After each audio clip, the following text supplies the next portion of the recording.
Good morning student. आज हम पढ़ेंगे कक्षा 9वीं का विज्ञान। इसमें अध्याय 11 है गुरुत्वाकर्षण।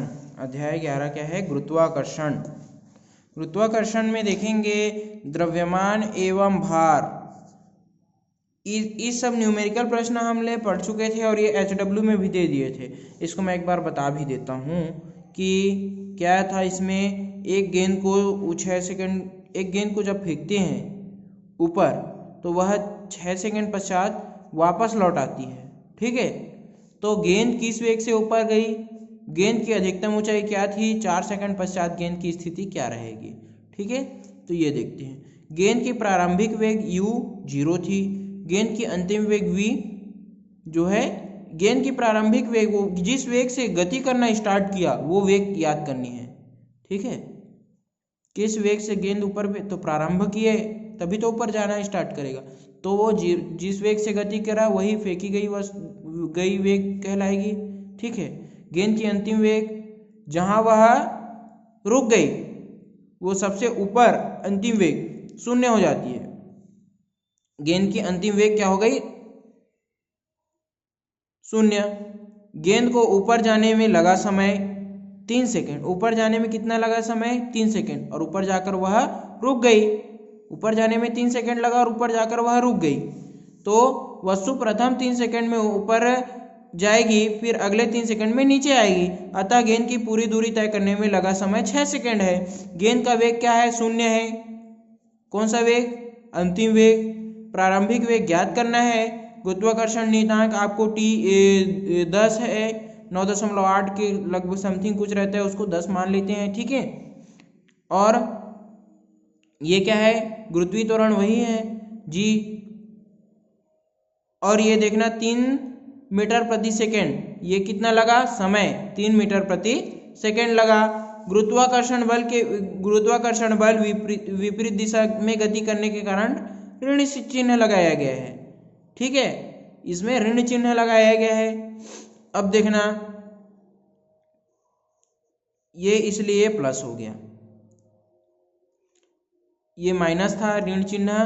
ठीक है, इसलिए अब देखना यहां पर इधर जाएगा, ये इस साइड पक्षांतर हो जाएगा तो ये प्लस हो जाएगा। v बराबर 30 मीटर प्रति सेकेंड हो जाएगा। गेंद की अधिकतम ऊंचाई क्या थी? सबसे अधिक दूरी कितनी दूरी तय की? तो s बराबर विस्थापन बराबर ut माइनस हाफ GT²।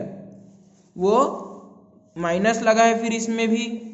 अब यहाँ देखेंगे 3 गुणा 30 तो 90, और यहाँ 10/2 गुणा 3 का वर्ग, और 3 का ये क्या हो गया? वर्ग। तो ये क्या हो जाएगा? 9 बन जाएगा।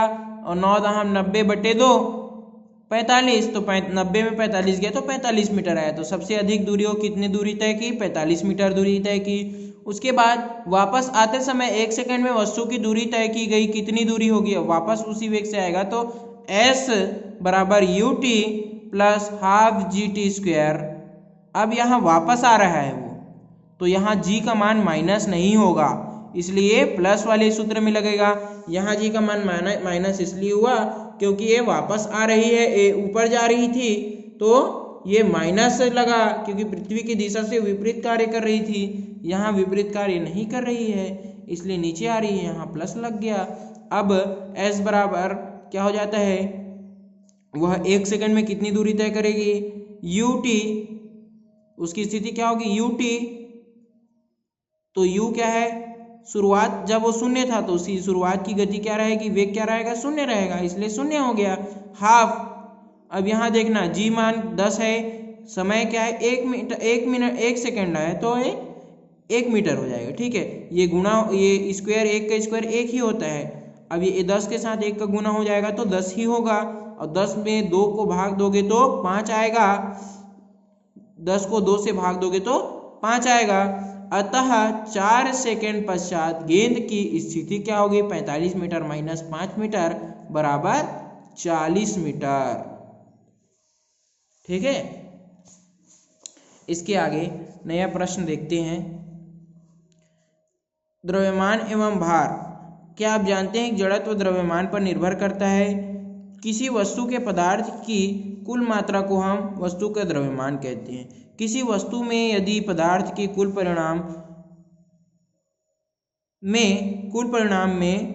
परिमाण में कोई परिवर्तन नहीं किया गया तो किसी भी स्थान पर वस्तु द्वारा क्या होता है, वस्तु का जो द्रव्यमान होता है स्थिर रहेगा। ठीक है, हमने क्या बोल रहे हैं यहाँ पर, किसी वस्तु में यदि पदार्थ के कुल परिमाण में कोई परिवर्तन नहीं किया गया तो किसी भी स्थान पर वस्तु का द्रव्यमान स्थिर रहेगा। हम अक्सर वस्तु को द्रव्यमान में मापते हैं, जैसे 2 केजी चावल, 1 किलो दाल, 3 किलो शक्कर, ऐसे। ठीक है, यदि हम 2 केजी द्रव्यमान चावल को धरती से चंद्रमा पर लेकर जाएं तो चावल का द्रव्यमान चंद्रमा पर भी 2 किलो ही होगा। ऐसा ही पद्धति में द्रव्यमान की मात्रा किलोग्राम ही होती है। ठीक है, किसी वस्तु को धरती जिस बल से अपनी ओर आकर्षित करती है उसे वस्तु का भार कहते हैं। एसआई पद्धति में भार का मात्रक न्यूटन है।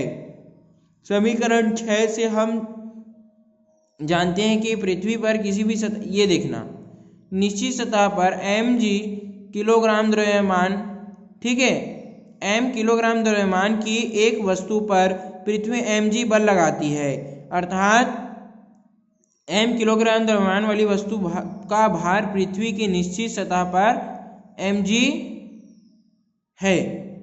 आपको इसके बारे में समीकरण 6 दिखा देते हैं। क्या आपको लगता है कि पृथ्वी की सभी सतह पर वस्तु का भार उतना ही रहेगा? क्योंकि किसी वस्तु का भार पृथ्वी और चंद्रमा सूरज की सतह पर स्थिर रहेगा। देखना, यहाँ पर आप लोगों को एक समीकरण दिखाया गया था, समीकरण, ठीक है,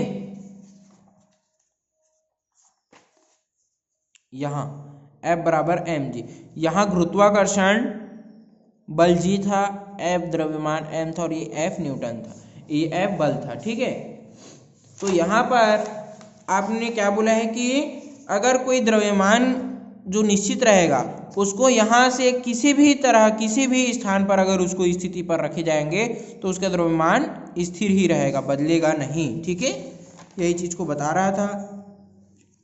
इस सब चीज को छोड़कर गुरुत्वीय केंद्र के बारे में पढ़ते हैं।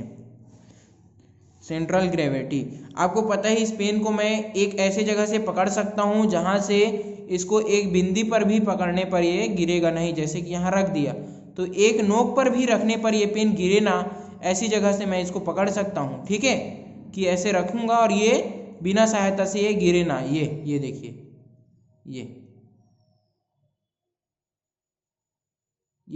ये इसका सेंट्रल पॉइंट हो गया।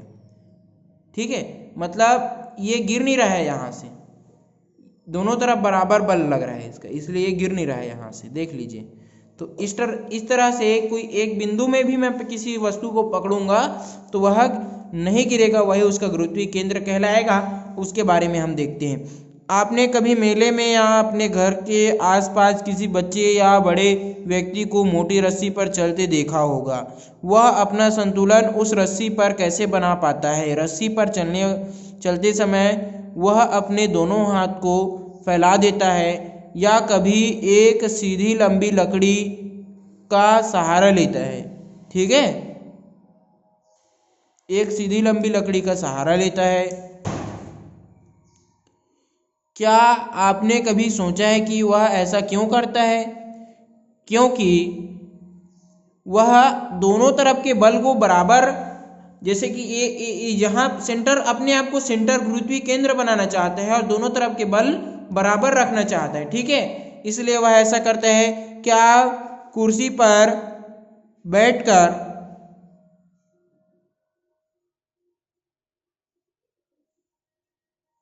देखिए, इस चीज को छोड़ दीजिए, क्रियाकलाप में आप लोग फंसे ना रहकर इसके मेन सार को समझिए कि क्या कह रहे हैं। ये दोनों तरफ का बल को बराबर रखता है।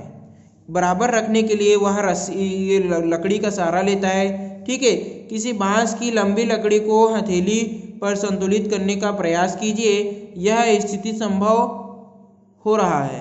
ठीक है, लेकिन अगर आप भार वितरण और औसत या संतुलन स्थिति में, ये चीज ध्यान रखना, भार वितरण की औसत संतुलन स्थिति को गुरुत्वीय केंद्र कहा जाता है। भार वितरण मतलब दोनों तरफ भार को बांटना, मतलब इधर तरफ जितना भार है उतना इधर तरफ भी भार हो तो भार दोनों तरफ भी बंट गया, ठीक है। और औसत संतुलित स्थिति को गुरुत्वीय केंद्र कहा जाता है। वह बिंदु जहां पर वस्तु का कुल भार केंद्रित होता हुआ प्रतीत होता है गुरुत्वीय केंद्र कहलाता है।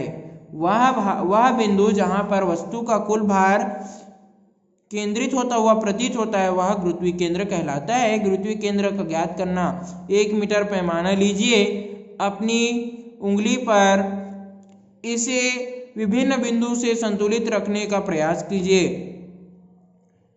आप देखते हैं कि यह पैमाना मध्य बिंदु से उसे संतुलित किया जा सकता है। ऐसे क्यों हुआ? आप अगर एक स्केल लेंगे और यहाँ पर ही अपनी उंगली रखेंगे तो ये गिर जाएगा इधर, यहाँ पर उंगली रखेंगे तो इधर गिर जाए, यहाँ रखेंगे तो इधर, यहाँ रखेंगे तो इधर। लेकिन इस स्केल के मुख्य बिंदु बीचों बीच दोनों तरफ के बराबर हिस्से के बीच में अगर आप बिंदु रखेंगे, उंगली रखेंगे तो वह संतुलित रहेगा। एक नियमित आकार की वस्तु जैसे मीटर पैमाना का गुरुत्वीय केंद्र उसके मध्य बिंदु पर होता है। उस पैमाने का संपूर्ण भार उस बिंदु पर केंद्रित माना जा सकता है। उस बिंदु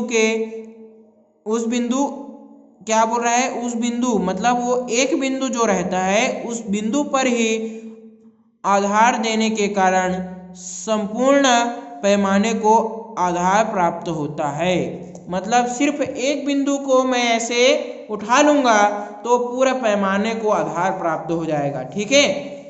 जैसे कि आप लोगों ने अगर कोई प्लेट रखे हो, थाली, उस थाली में अगर उसके केंद्र को ही ऐसे अपनी उंगली में रखोगे ना तो पूरी थाली आपकी उंगली में खड़ी हो जाएगी, ठीक है। ये चीज था। अब इसमें देखेंगे किसी वस्तु को संतुलित कर उसका गुरुत्वीय केंद्र आसानी से ज्ञात किया जा सकता है।